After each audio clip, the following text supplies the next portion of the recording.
I think Anastasia, you're the tech host. Can you hear me? Wonderful. And Elena, thank you. Yay. Awesome. Okay. Um, well, uh, good morning, good afternoon, good evening, wherever you are in the world. And I just want to welcome you again to our Blue Sky Friends educational series. Um, I thought it would be nice to start out to and is the chat open where people can actually say hello and where they're from, and so I can know where everybody is tuning in from. If you're welcome to. If you don't want to, that's okay. But if you'd like to, some people might still be in bed just listening. um, Yeah, if you can share anything. If not, it's okay. I just wanted to give people a chance if they wanted to. Um, Buongiorno from Italia. Wonderful. Yes, Vietnam, Canada. Hi, Natasha. Hi, Elena, Dallas. Wow, Dallas. Okay. Yay. We have some people from Moscow, Russia. Hi, good morning. Yay.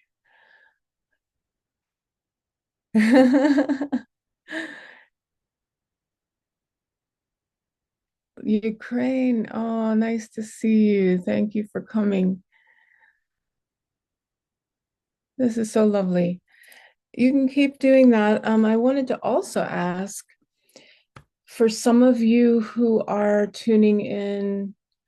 Um, I wanted to ask, what has drawn you to come to these classes? I want, if you in a sentence or something, you can share a little sentence about Lithuania. Wow, nice to see you. Thank you. It's a good day. Yay. Yeah, I love everyone. It's just nice to bridge a connection in these classes. And also if you'd like and feel comfortable to perhaps share what has drawn you to attend the Blue Sky Friends educational offerings. It helps us get to know you a little bit better. And so maybe it's just you have a general interest in these types of things, or you might be navigating a loss yourself, only what you're comfortable sharing. Or maybe you're helping someone else with grief, or maybe you're just curious about what we do. So if you want, I know some of you will be, I'm going to see if I can translate some of these in my chat, but I want to make sure that if there's anybody that wants to share anything more before we go on. Oh, yeah. Natasha says she'd love to help people who lost their loved ones. Yeah. Yes, indeed. This is a big one.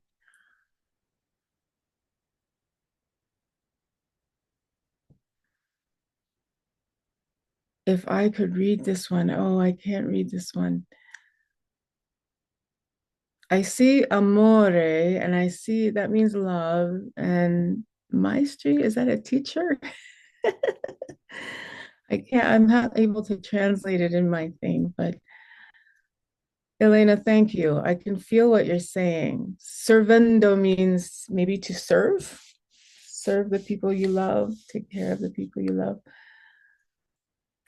It's so nice. I'm gonna save my chat so that I can read these later when I can translate them. But this is really, really nice to hear from you. Even if you are gonna share in another language, I'll share the chat and I'll save the chat so that uh, I can read later. But we're gonna go on and get started. Ooh, before that, let's see.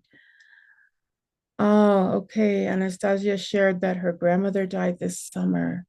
I'm so sorry. And an older brother is sick. And mother's elderly and not very healthy. So you're facing a lot of those things right now, really personally, um, and to prepare.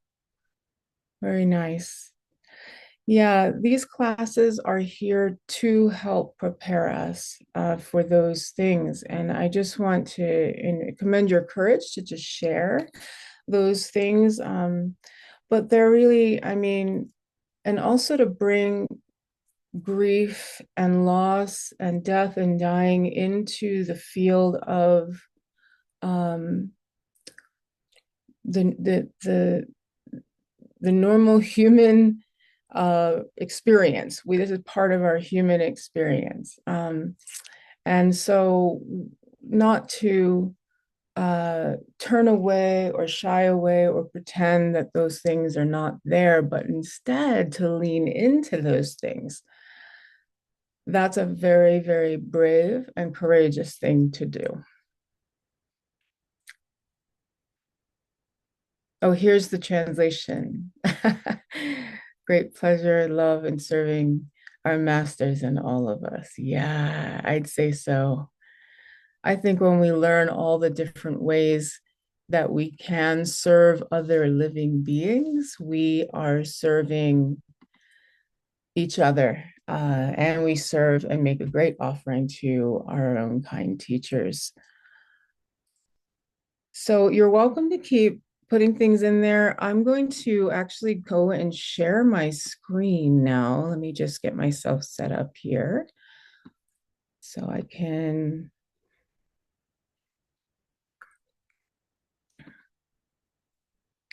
share my screen. All right. And hopefully you can all see this picture. Let's see. So we're going to go here. So this is the beginning of the slides. Compassionate care for yourself when grieving. And this series name is Compassionately Embracing Grief, Navigating Loss with Kindness, Courage, and Care. And so this is part 3 of this series. And I first, Antes que nada, I think that one of the most important things that we can do in terms of learning tools is to have things in our toolbox that we can use to help ourselves ground ourselves and come into embodiment, and also then have something to share when we see one of our loved ones is having a hard time, only if they're really, really up for it. We don't ever want to force these tools on anyone. So I think this is an important factor. And so every class, before I get started with the share, I like to do an embodiment and an grounding exercise and an intention setting. So let's, oops. So sometimes with the tech, I don't know if somebody else is admitting people into the room. Is that possible? Is that, I'm not sure if there's somebody else. Anjali, you don't have to pay attention to it. I'm doing it. So let's do the embodiment grounding exercise for today. And the reason I offer these tools is kind of basically to help you build a self-care and an other care toolbox. So it's aimed to support yourself and others who are struggling with grief or trauma from different kinds of losses. And this practice is called the gratitude breath meditation. And I find this one is one of my favorites for myself. It's a wonderful tool for regulating the heart rate, the breath, calming the nervous system, and connecting heart and mind with a thought of gratitude.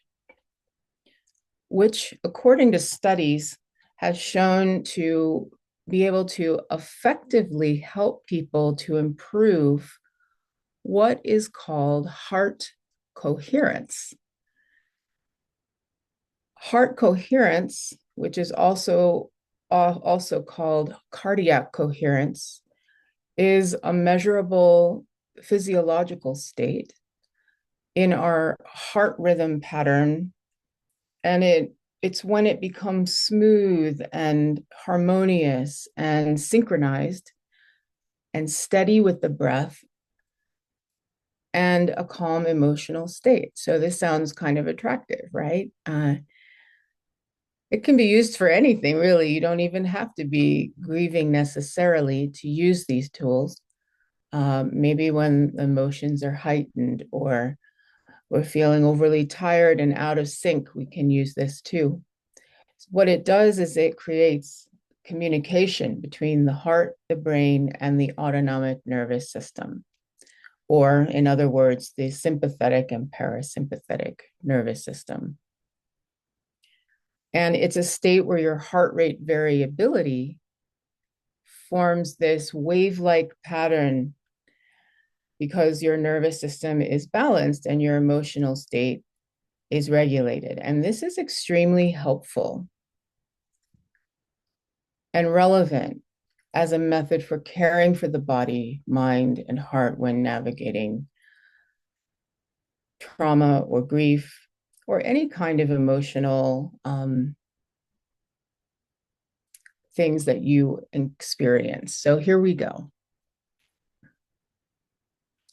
So I'm going to invite you, and thank you all for sharing some things in the chat. I will come back to this, and I'm very grateful you continue to share. Thank you so much. So let's start with the grounding and take a moment to get settled in your body. And for this practice, you can close your eyes, or if you feel more comfortable orienting in your room, and you can keep your eyes open for this if you like. I like to do it with my eyes closed because I can get a connection in with my body a little more when my eyes are closed, but sometimes the eyes open feels safer for some people. And then you'll take a moment to tune in to your breath.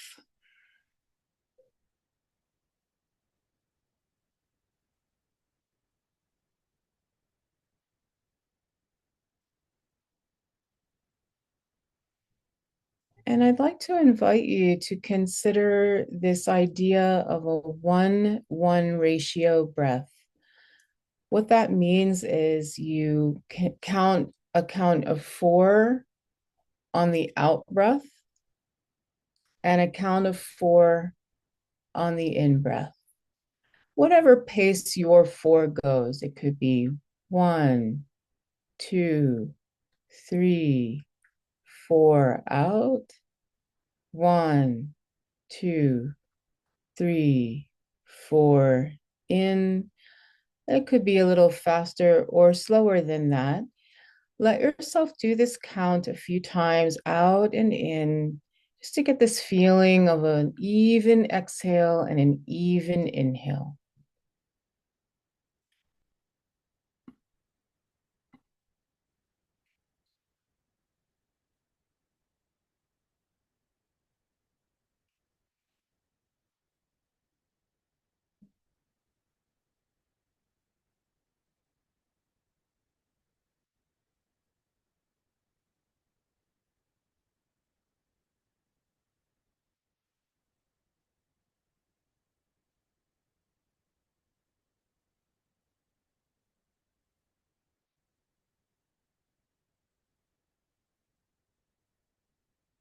And this is step 1 in this gratitude breath meditation for heart coherence. The second step is that you will take one of your 2 hands. I'll take my left hand and I'll place it on my heart, and you can place it on your heart. If it feels better for you to place it on your belly or somewhere else on, in the area of your body, like on maybe the neck, face, just a gesture of touch is really, really important. So placing, I feel like to place it on my heart. Uh, but wherever it's comfortable for you, and just feel the gesture that you're making of care towards yourself as you continue to breathe out a count of four and in for a count of four.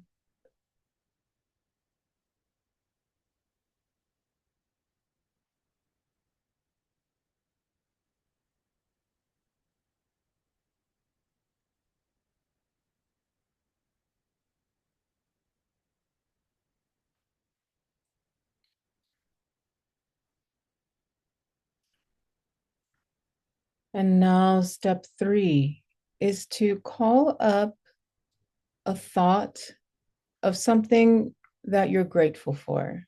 Just one thing, one simple thing. It can be just waking up today, or it could be having clean running water, or it could be grateful for your family or partner or food. Whatever it is, just make a one single thought that you really, really feel in your body a sense of gratitude for. Continue the 1-1 ratio breath and the gentle touch against your body.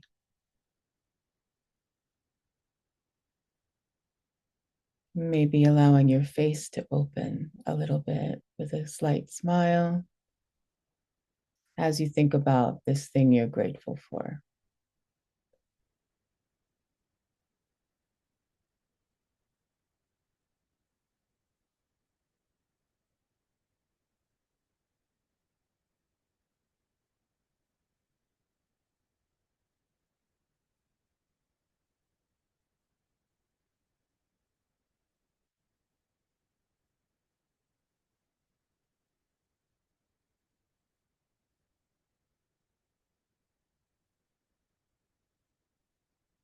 And then deepen your breath.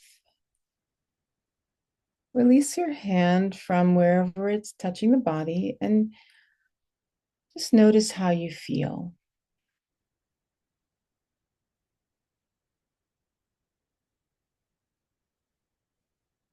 Allow for a couple more breaths.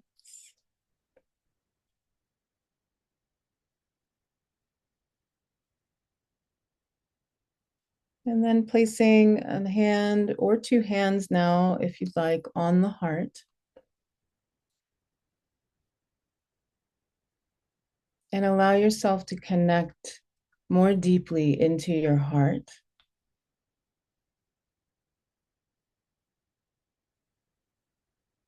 And a sense that you're joined here by other precious human hearts who share a common thread with you, the thread of the human condition,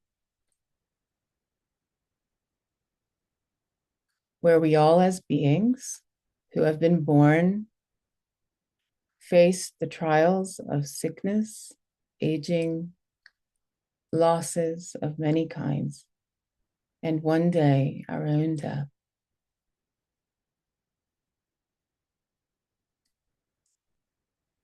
Let that common thread of the human condition open your heart to a deeper feeling of compassion for yourself and for the people in your life that you perhaps have a desire to want to help, both yourself and those around you who are suffering or who will suffer in the future in some way. Set your intent.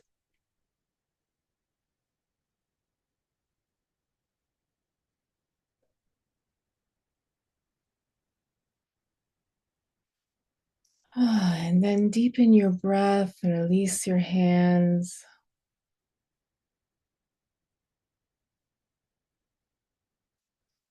And when you're ready, opening your eyes.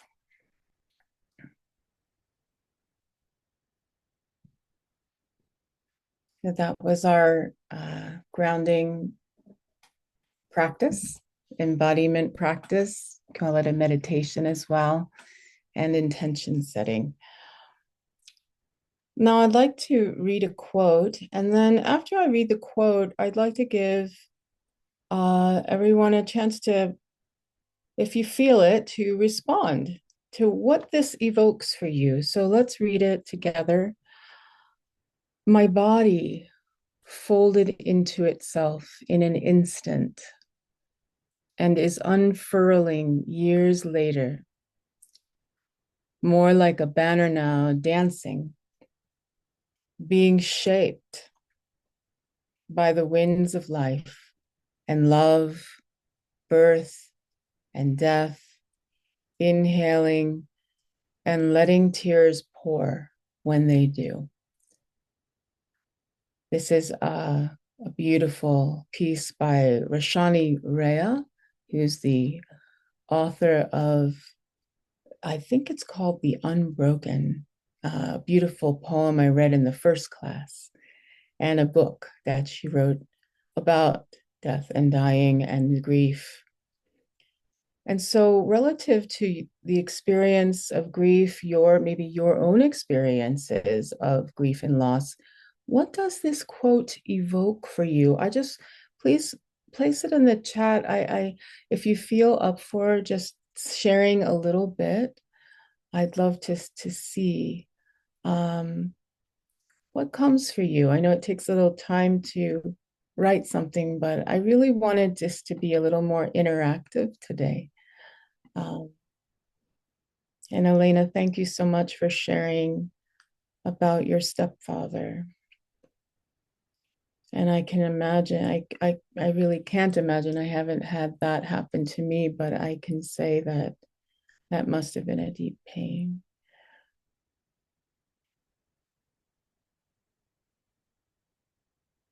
Yeah, 6 years ago.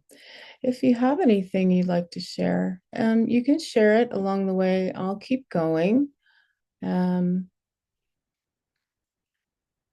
but it's a way that we can start to think about, the process of grief not being something we're going to suddenly get over in uh, right away.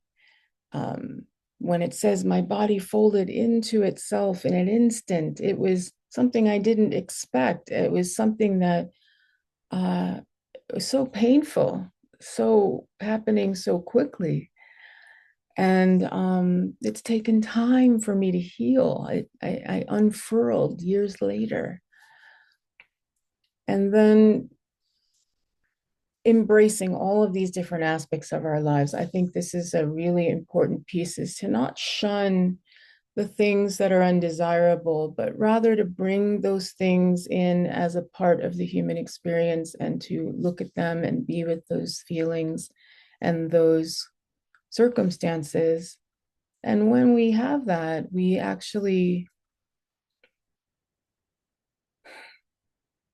can be with our emotions and be with the grief in a healthy way. And I think this is really what this quote has a meaning for me. So,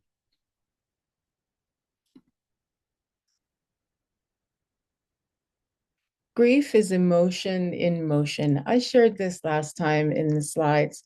And I'm going to just touch a little bit on what we touched on last time, just a little bit. And then we're going to go into some new content.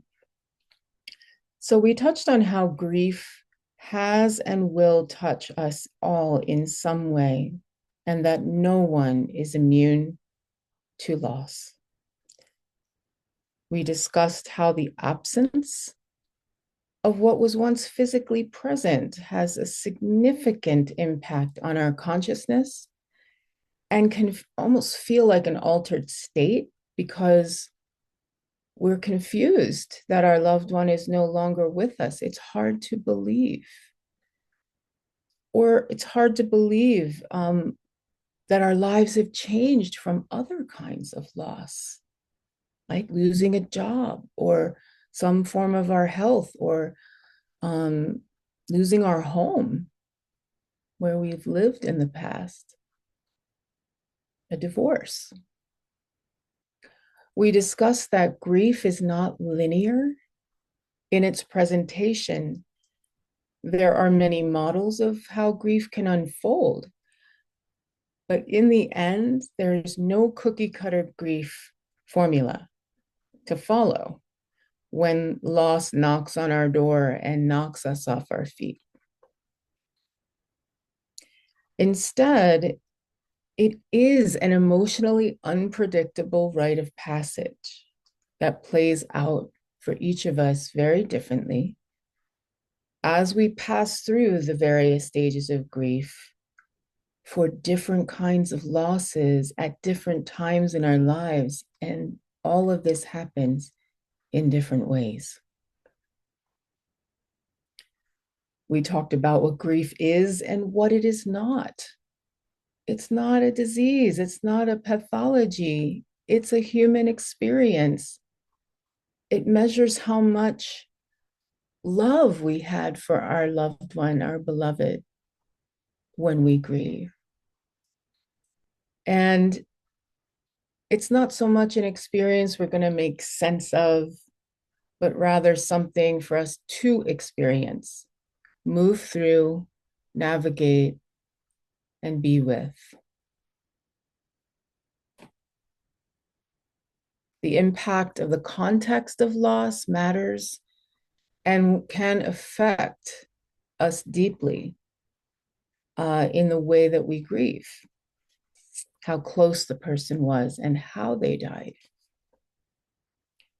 And we shared a bit about what is called a new normal or life after loss, the new normal of living without what is no longer present and a part of our daily lives is now absent.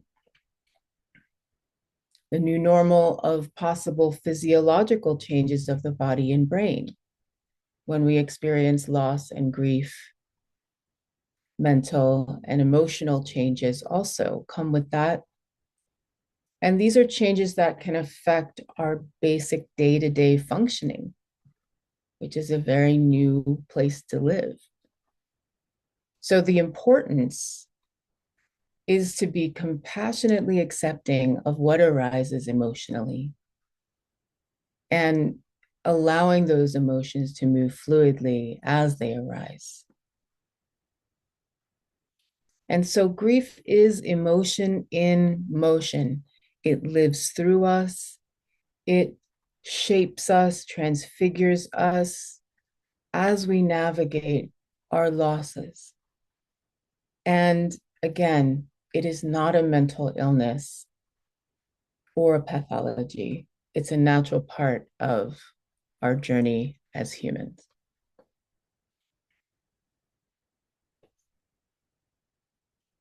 We also talked about the importance of establishing social support to help us during our grief. And sometimes that can be a friend or a family member. It can be animals, pets. Other times it is necessary to have therapeutic help.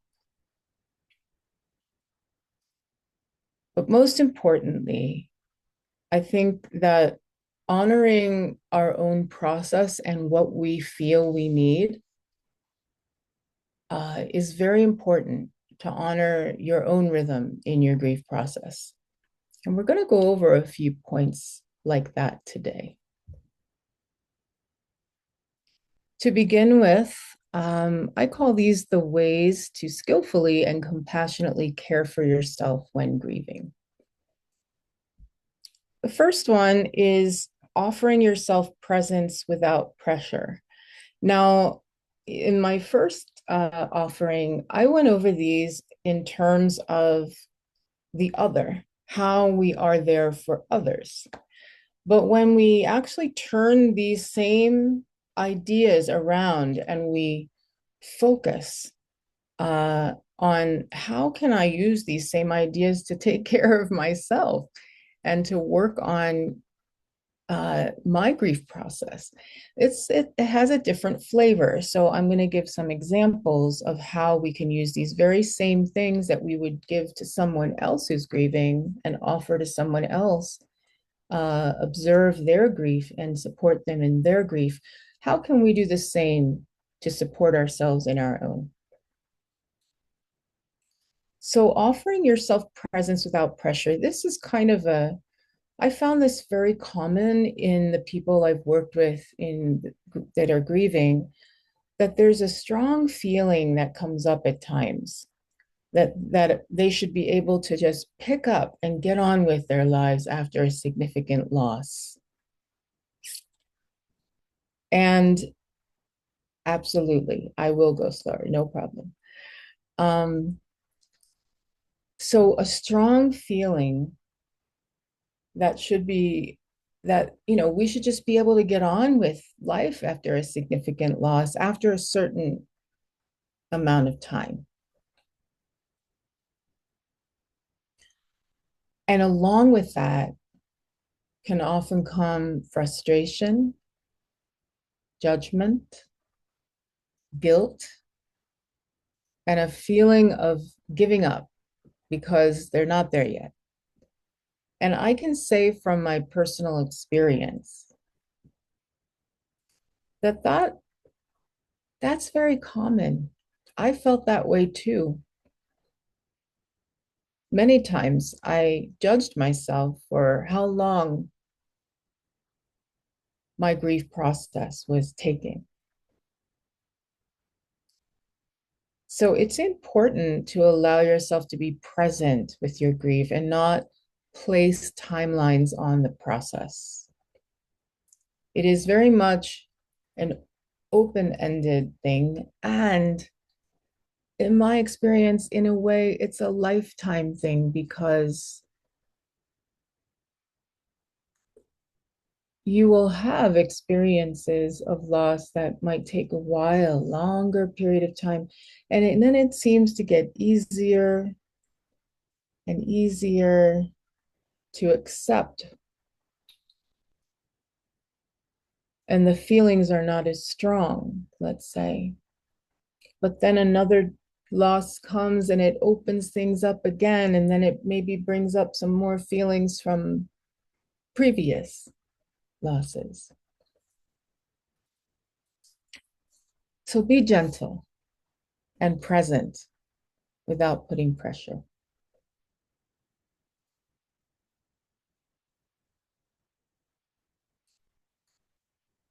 This one is listen to your heart deeply. Letting ourselves be with our feelings of grief can be extremely overwhelming and scary. We may feel we could lose ourselves in the pain of it all. And yet there's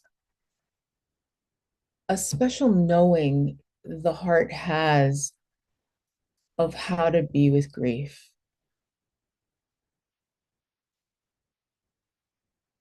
And when we compassionately lean into the heart and listen in, that knowledge can emerge. Sometimes special, insightful thoughts might arise during our grieving, along with difficult thoughts.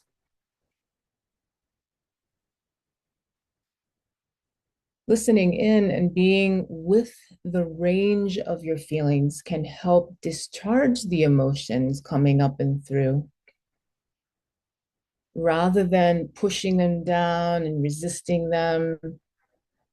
The invitation is to bring them close, comfort them, listen to them like a child crying out for help.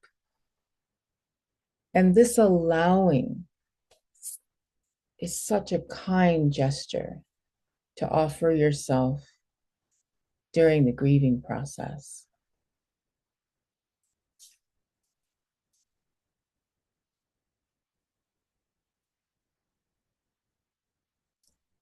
This one's called acknowledging your losses directly. So if you have experienced a loss, have you acknowledged that loss in a very concrete, direct way? Loss is something that many people initially deny has happened. And it can often feel quite surreal that this is now my life without this person or without this situation. This lived reality is very different. And so, encouraging ourselves not to uh, remain in that denial state is to acknowledge that your loss happened.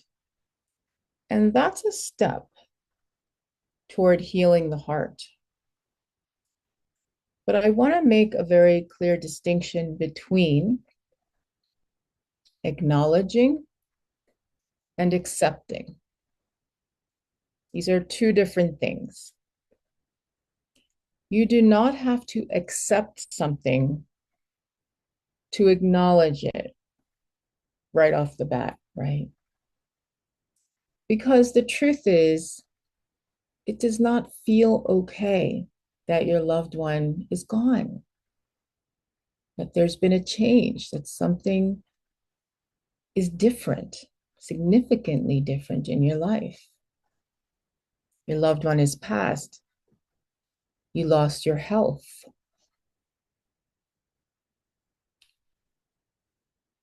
You lost your livelihood in an unexpected way. And maybe in a way that you didn't feel was right, just.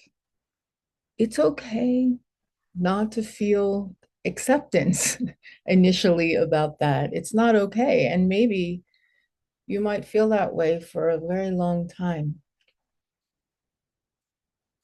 But to acknowledge what has happened is a very important way to be sober to your experience, that it was not imagined and that it actually did happen.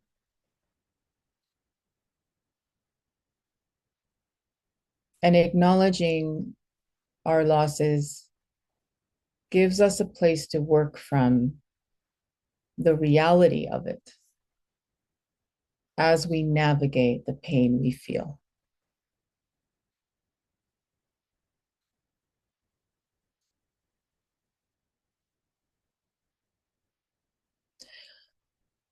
Follow your heart's lead. This might seem a little similar to listening to your heart deeply, but it's a little bit different. It has an energy of action connected to it. Similar to listening to your heart, this is a prompt to follow the listening into an action step. So, in the moment, sometimes in grief, we'll get a lot of different types of thoughts that arise, and we're kind of sifting through the muck of them because there it can be so many things that can arise. We feel the denial, or we feel anger, we feel a very deep, almost depressed kind of sadness. But if we just allow ourselves to be with those emotions and listen into our heart, sometimes if we get quiet enough, we can receive some inner guidance that we need to take the next step forward, even if it's just a very small step. Sometimes in that quiet, raw space of stillness, we may hear little bits of kindness in our own mind, encouraging us to do something kind for ourselves. We might even hear a whisper of the voice of our loved one sharing some special thought with us. I have a story about a good friend who I went to visit at their farm in Prescott when I was grieving the loss of my partner. And I sat with him and we talked, and he told me a story about when he was a child, he was young, playing with his dog outside. And they were running and jumping, and it's a beautiful day. And then they both had this interesting idea to jump into a bush. The dog jumped first, my friend jumped second, and they landed on a beehive. And both of them got stung very badly. And he was in bed as you know, as a child. I think he had maybe a fever, and he was very worried about his dog. And he went looking around the house for the dog, and then he couldn't find the dog anywhere. And he was worried. He's like, "Where's my dog?" And then he thought, "Let me look in the closet." And there's this closet underneath the stairwell of the house. A little dark closet, like a wedge under the stairs. And the dog was in the little wedge, curled up in the dark.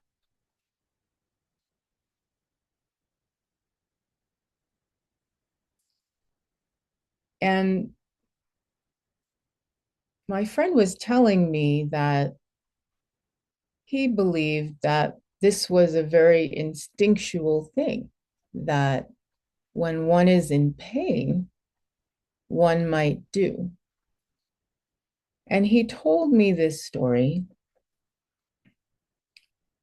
because I had told him about what my experience had been at home, wanting to curl up under the covers, all the curtains down, quiet, dark, to rest and to be by myself with that pain I felt from the loss.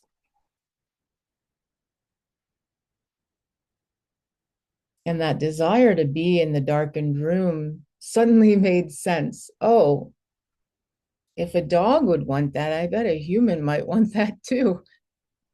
And I did. But I listened in when I went home, and I recognized that at some point you have to make a choice to do something different. And as I was laying there one day, I heard a whisper of my partner's voice. Michael always used to love opening all the windows and all the shades and let the light in. And he says, "Let's let the light in, babe." And I said, "Okay, let the light in." When we were living together. And that little thought prompted me to get up, open the curtain, to let the light in, and then lay back down. So just letting my heart lead and decide to get up, open the curtain, lay back down, look out the window at the light was a step. Some days it was brushing my teeth or just getting a glass of water and a piece of fruit seemed like a good idea when I really didn't want to eat. So trusting that you know what you need when you need it, and allow for listening and trusting those little positive cues. It offers us an opportunity to let go of figuring out everything or making sense of things and just taking a small step in our healing.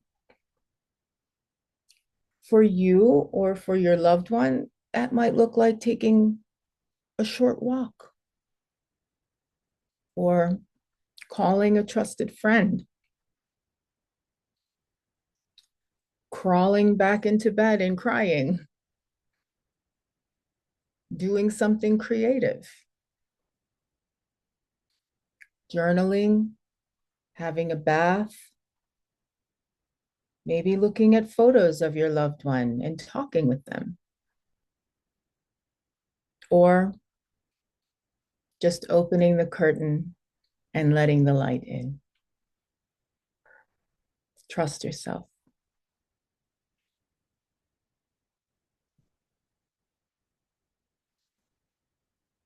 The fifth one is attending to your body and nervous system.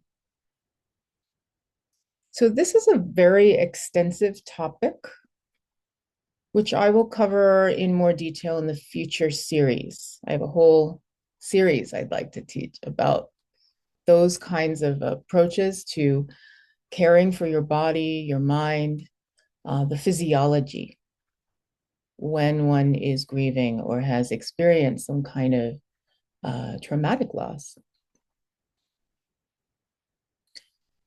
But for now, it's important to know that the nervous system regulation in one's body can be disrupted from an experience of loss and can feel very disconcerting, especially when you don't know what's going on. I had to do a lot of research to find out what was going on in my body when this happened to me. So I'm trying to shorten the gap for you by sharing these things. The future series will get into more detail and practices and give you more of an idea of what that could look like. But sometimes some people have asked these kinds of questions about their experience. These were things I asked myself as well. Why don't I have the energy I need to do basic things? Why do I feel buzzy or shaky or uncomfortable in my own skin? Why does my heartbeat feel a little off, like it's skipping a beat or beating faster than normal? Or I'm not able to sleep now for several days in a row after many days of disrupted sleep. What's happening? I don't feel like I'm digesting my food right and lack energy. So please know that I am not a doctor. I am not a nurse. I'm not a licensed medical professional, nor am I a licensed counselor. I share this as an educator. So I would encourage never to take this flow of questions that you might have other questions like this as me indicating that these problems might only be due to dysregulated nervous system. It's very, very important not to ignore such symptoms. And I always suggest, without question, that people should seek medical care to rule out any serious conditions when you have symptoms like I described. However, the nervous system being out of whack can affect many systems in the body.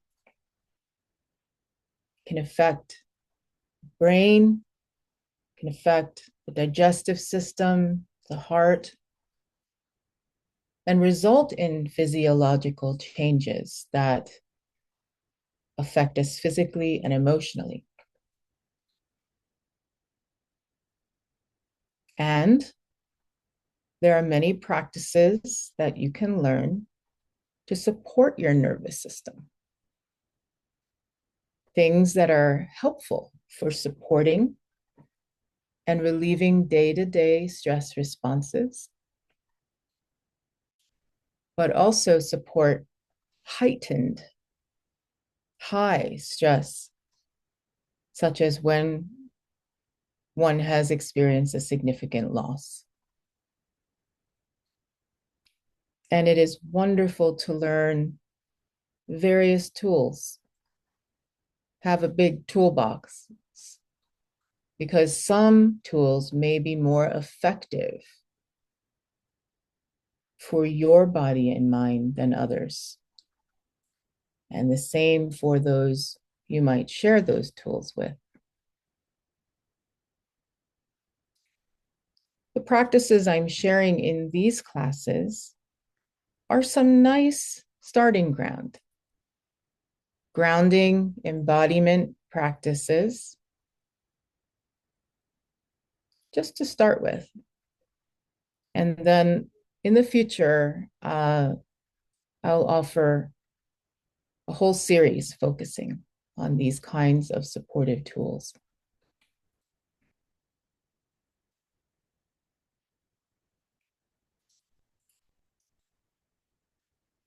This one's called Tending to Your Basic Needs. And I really can't emphasize this enough.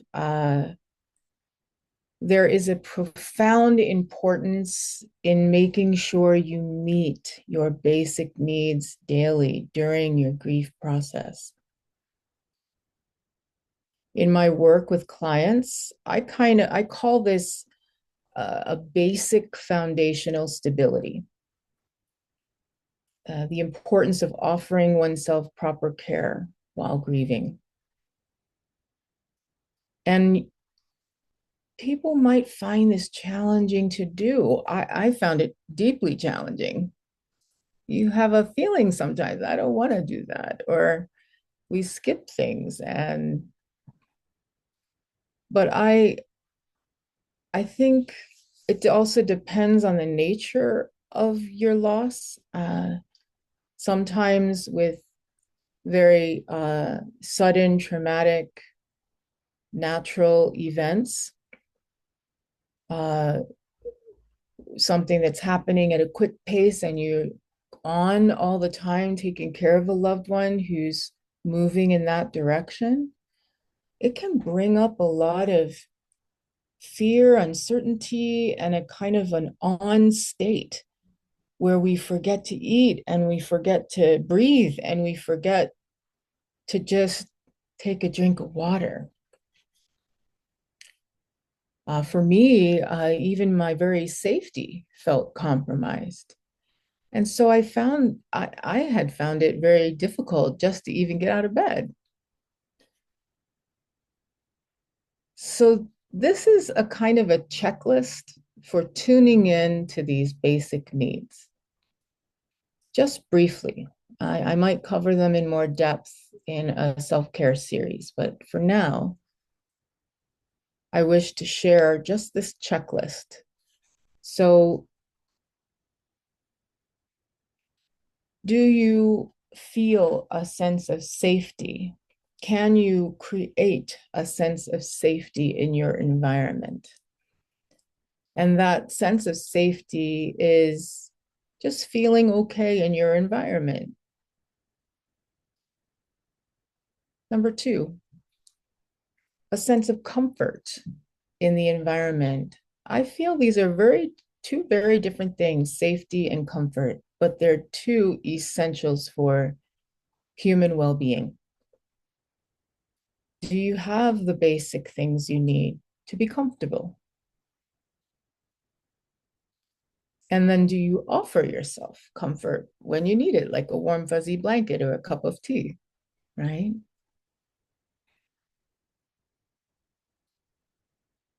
Sleep. When we don't get enough sleep, it's like a whole nother life. I've gone with a lot without sleep in my life, and it is no fun. And it really does change perspective. And maybe we don't feel our best self, and more vulnerable and emotions can come when we are tired. So working to get good sleep and finding ways to do that. I also explore, is a person nourishing themselves? Are you eating? Are you getting enough nutrients into your body? It helps the brain and the body while it's going through something so difficult. Stress requires a lot of extra minerals. So are you getting the minerals that you need and the nutrients? And how about hydration? Are you drinking enough? Drinking water, good water, and sometimes with electrolytes, it helps to hydrate the body. And are you getting enough? If we don't drink enough water, we can get depressed. It's a very common side effect. You can get a headache and get depressed. And so drinking enough water. Are you getting any movement? Movement is a way to change our brain state. Physiology changes our state. So just getting even a little bit of movement can be very helpful. Even little movements, if you can only be in a bed or just taking a short walk around the house, or if you can get on a yoga mat, great. And then the two other elements which I think come along for the ride is self-care and co-care. And these themselves are two very large subjects also, again, built in with tools. Self-regulation care and co-regulation care. These things are something that we will want to be cultivating in our lives now before these things happen. And so we're learning some of these tools, right? We're learning some self-regulation tools. We did one right in the beginning of this offering, and we're here together as a community. This is what we would call co-regulation, being together and feeling a sense of connection on a single topic. But the real co-regulation I'm talking about is real in-person connection with others. So to have the ability to take care of ourselves is what we call self-regulation, and the ability to reach out for help from trusted others is what we call co-regulation. And that can take the shape of various different things, which we will get into in future classes. So today I was only able to cover 6 of the 15 points. We'll have to come back next time uh, to get the rest of it. But I'm gonna go through here real quick to get you to the slide. Okay, wait, not that. There. All right. So we're at the end and I want to kind of and we're at 8:01. So I want to keep you longer than the time. But I wanted to just share that if some of you are new to listening in, Blue Sky Friends has services that we offer to groups and to individuals. And this is our access point. The QR code for on the left-hand side will take you to a form where you can request group support, like for your family or for your community. On the right-hand side, personal support, if you feel more comfortable with an individual session. And all those services are offered complimentary. We are a nonprofit and we love to serve people without feeling like they've got to fork out money. But but of course, if you're always welcome to make a donation, we love that. And but never feel like you have to do that. If please don't hesitate to reach out to us. We have educational classes on the first of the month, or the first Friday of the month with Gail Deutsch, the third with Ellie Vanderpas, and on the second with myself. And we'd love to hear from you. I think that I'm gonna, if you, hopefully you can see this here, I'd like to give you a chance to, oh, somebody's telling me I'm going too fast now. Last week, somebody told me I went way too slow. This week, I'm going way too fast. So I am very sorry about that. I felt like I was going pretty slow, but people said I was too slow last week. So I don't know how. Okay, if anybody has any questions, I'm going to stop the share here and just open the gallery here so I can see everybody. If anybody has any thoughts or questions, then let's just put something in the chat to interact with the gallery and connect.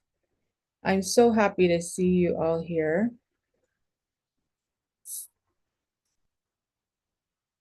Yeah. I am so sorry to my translators, and I want to thank you for your patience with me. You're so kind to make this available to so many people and to make it available for people who are not here, who will be able to watch it later.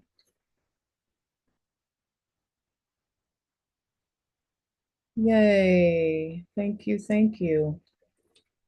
All right. Well, thank you very much for your time today. I'm so grateful. I hope that this was informative, supportive, and I look forward to doing it again next month. And you'll have a class from Ellie Vanderpas next week. Okay. All righty. Thank you so much, everyone.